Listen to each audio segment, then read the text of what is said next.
Welcome to the Healthy Living Podcast, hosted by coaches Bill and Essen. With so many fitness fads and trends, compounded with hundreds of mixed reviews, it is nice to know that this madness can be simplified into meaningful content, whether you want to believe it or not. There are millions of Americans that are literally eating themselves to death, a learned behavior that has been passed down from generation to generation. Let's connect with the team that has the knowledge and experience to change this.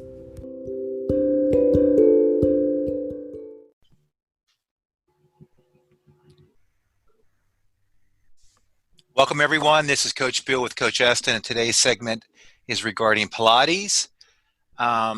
It's a well-known form of exercise, been around for longer than I thought. And it was created in the 1920s, matter of fact, and its sole purpose at the time was for rehabilitation. And some of the first people who were treated by Pilates were soldiers returning from war and dancers to strengthen their bodies and heal their aches and pains. So its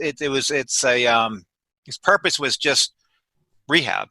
And here to talk more about that is Coach Eston. So Eston, this is down your alley. So go ahead and run with it. Okay. All right. Well, thank you. So yes, Pilates is a physical fitness system, and like you mentioned, it was developed in the early 19th century, 1920s to be specific, by a man named Joseph Pilates, and that's who it's named after it. He himself called it Contrology, but as of today, it's still practiced worldwide, especially in the Western countries, such as Australia, Canada, here in the United States, and even the United Kingdom. To give you an idea of what type of exercise it is, for those of you that don't know, it is low impact, and its aim is to strengthen muscles while also improving postural alignment and flexibility, hence why dancers today are the primary candidates, or those that want to have a dancer-like body. Pilates tends to focus on or target the core muscles, but there are exercises that work, of course, other areas of the body as well. Pilates in modern times you can use with or without equipment, but no matter what, expect the moves to involve slow, precise movements, and also breath control is involved. Can I ask a quick question? Mm-hmm. Just as a visual for the listeners, would Pilates movements be almost like Tai Chi? Or some yoga? No, it's kind of like a yoga. It's Tai Chi on the mat. It's going to be more horizontal movements than vertical movements. Okay. Well, you're going to be kind of lying on your back, sides. So it's a full body exercise method, though. Okay. That you just makes you have to do everything better, because it strengthens and stabilizes, like I mentioned, the core body, right, which is your foundation, so that a person can move efficiently while they improve their posture, flexibility, mobility. A typical Pilates workout is 45 minutes long, but it does come in two different types or classes. One is called a mat class. The other one is called a reformer class. So in the mat class, obviously you're using a mat, but it's a thicker mat than a standard yoga mat, and that's to cushion pressure points. In the reformer class, you're going to be using a machine called a reformer, which is a sliding platform complete with stationary foot bar, springs, pulleys that provide resistance, kind of like a standard pulley weight strength training machine, but only you're going to be lying on your back. You're saying it's a, I'm thinking of Chuck Norris. What was he advertising? Yes, the Total Gym. It's something like that. Yes, yes, you're right. Okay. So, but a person should know what they're getting into before they start the workout, because if you're more a machine person, then take a reformer class. If you're more of a free weight, freestyle, using your own body weight, then you take a mat class. Okay. But both options will focus on the concept of control rather than cranking out endless reps and muscle exhaustion. In Pilates, muscles are going to be worked to lift against gravity, especially in the case of the reformer, the resistance of the springs or the bands, with an ultimate goal of strengthening and isolating very specific, or what we would say, the right muscles you want to work on. A person's goal should be to take their time with the exercise. There's no rush. They should focus on the task at hand and connect with their breath. That's what's kind of yoga-like, if you will, about it, or even Tai Chi-like. Right. So regardless of a class that a participant would choose, you should let the instructor know that you're a beginner, and that way the instructor will be able to keep an eye on you throughout the class, and then even offer modifications or give you adjustments to your form. The good thing about the mat class is, again, it doesn't require any equipment because, again, you're using a mat. Mm-hmm. Usually those are provided, but always check ahead of time because they may, expect you to bring your own. But because the mats are thicker than a yoga mat, it's hard to be portable. But again, if you're taking the reformer class, then of course the machines are provided for you. The most common piece of equipment is a low chair with padding and springs. It's called the Cadillac. It looks like a little like a bed with a canopy frame and is used in various ways for advanced students.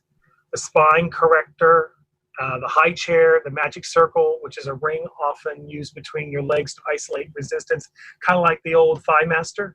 Ah, interesting. Yes. So, yes, yeah. So, everything comes from everything, Right. The Thigh Master had to be inspired by something, right? Right. So a person, while they're taking class, they may not be crushing high-intensity exercises like squat jumps or lifting heavy dumbbells. Mm-hmm.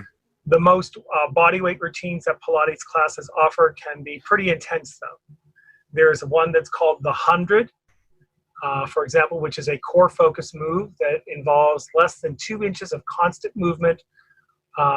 This will make your abs burn, and a good instructor should give you modifications so that you can perform each movement with good form. That's another reason why to introduce yourself as a beginner before the class starts. Of course, focus is very important. So dedicating your entire focus on even the smallest movements means that you'll be working the muscles that each exercise intends. And that means you can be dealing with muscle soreness after your workout. I wouldn't fret. While the next day soreness may be a whole new level after your first week, your body, of course, will get used to the movements with time. And if anybody who works out knows being sore the next day just means you're challenging your muscles in new ways or working muscle groups that you didn't even know existed or don't usually get much attention to. Like I didn't know I had a muscle there. Sure. And there are an established set of Pilates moves that are common in beginners classes. I already mentioned the 100, and that's a breathing exercise that also targets core strength and stability. Another one is called the roll up, which is a slow, precise move that stretches the spine and the back of the body and strengthens the abdominals. Leg circles, which strengthen the hips and core stabilizers, kind of like doing, scissor abs, like that. Yep. Rolling like a ball, which massages the spine and opens up the back. And then usually you do a series of 5, which is a group that moves that strengthen the abdomen and back muscles. Well, that sounds like fun, Aston. It is. I mean, especially if you're a dancer, it's about the movements. It's more like slowed down ballet on your back, if you will, on some regards. Yeah, I mean, it's a lot of people don't understand. I mean, especially when you're younger. I'll be one to add to that list of misunderstandings about Pilates and controlled movements. It was something that what I like about Pilates and the concept that it brings to the table is it's not about the heavy lifting. It's not about the equipment. It's about your body. And we mentioned this in a previous podcast about how your body, you have your gym with you. You bring it with you every day. Yeah. And Pilates really accentuates that. That's what I love about it.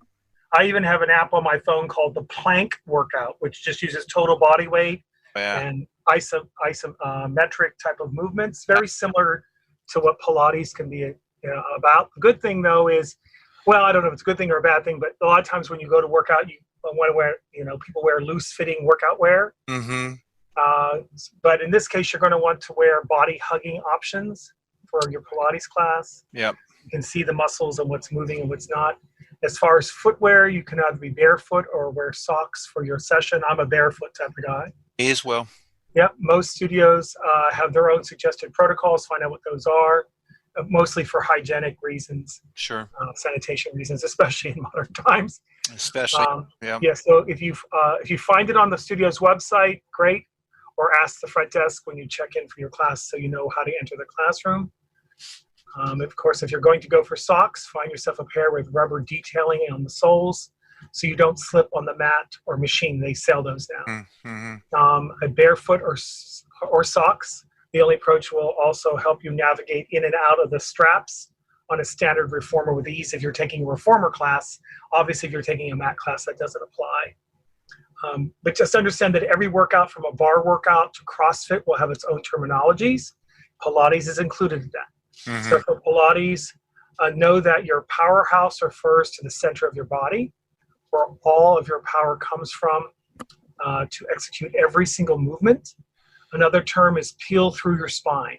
This means to move slow movements from the vertebrae by vertebrae. But don't worry about terminology. You'll get used to it.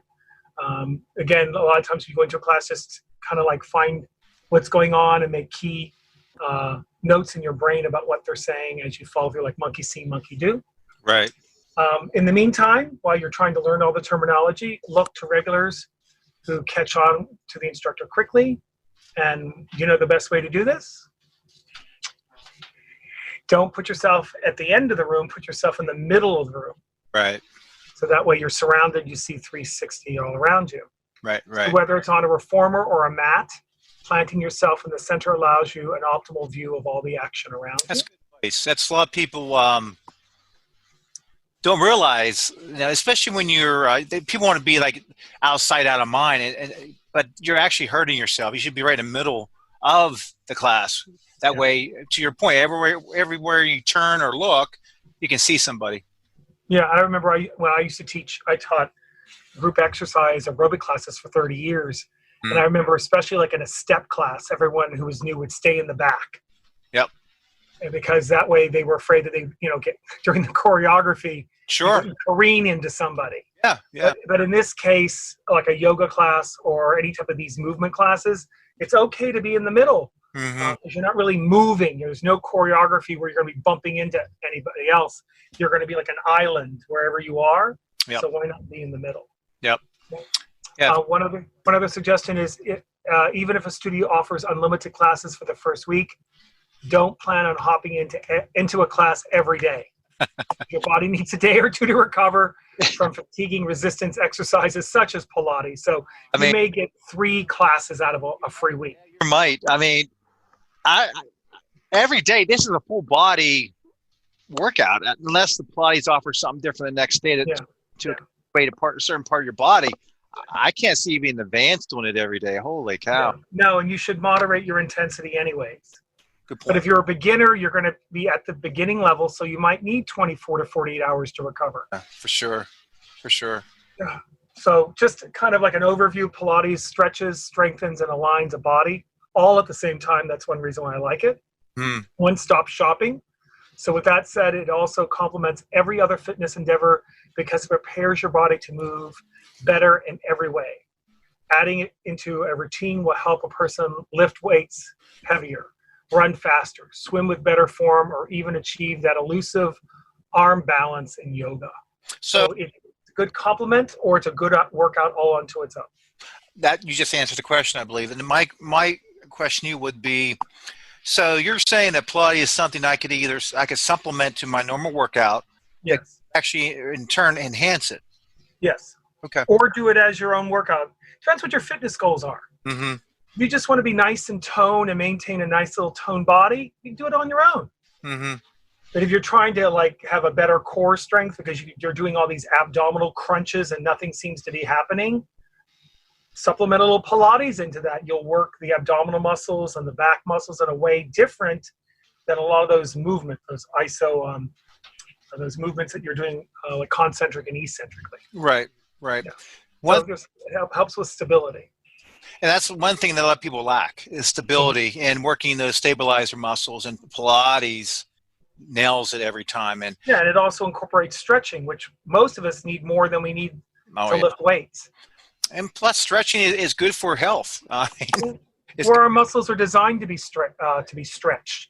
Back, whenever you do like weightlifting exercises, the fibers are constricted together. If you don't stretch them out and wring them out like a dish rag, they stay all bunched up, and that's how they heal. And then you get fluids in there trapped, and they become stagnant. And that's when you get really a lot of muscle soreness or muscle tears that are more severe, and scar tissue that builds up. Not to mention, you're kind of like bound up. You're not. Bodybuilders get so tight. They don't. Yeah, and on the outside, aesthetically, it may look appealing, but they have no movement. They're muscle bound. They can't reach up to take something off of a shelf. They can't bend over to tie their shoe. Yeah. You know, the day-to-day stuff we need to do to live.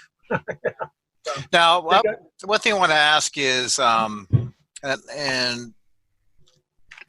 there's not many Pilates classes where up here where we are up north. And well, you're outside of Pennsylvania, Pittsburgh in Pennsylvania, right? Right.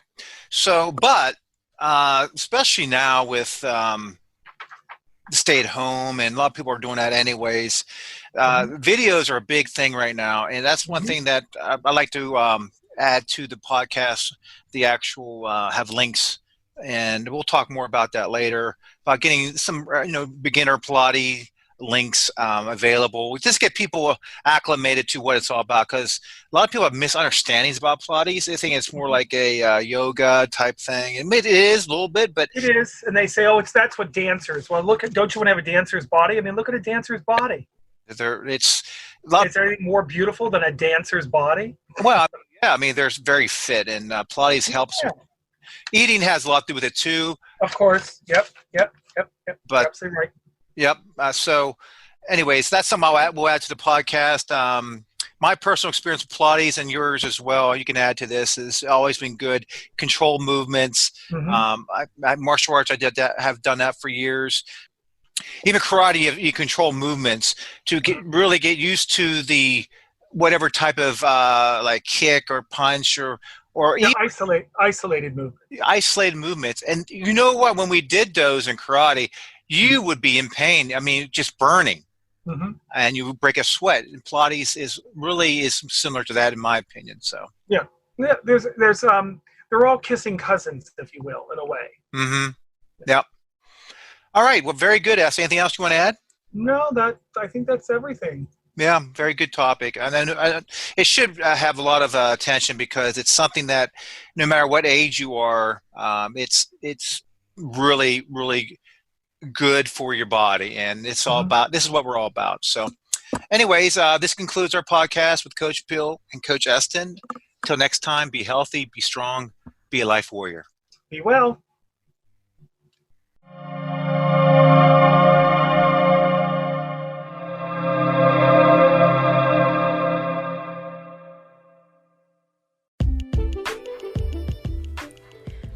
The opinions and topics expressed in this podcast are those of the participants and do not necessarily support the opinions and views of the wellness community. We would love to hear your thoughts, so click on the message button and give us your constructive feedback.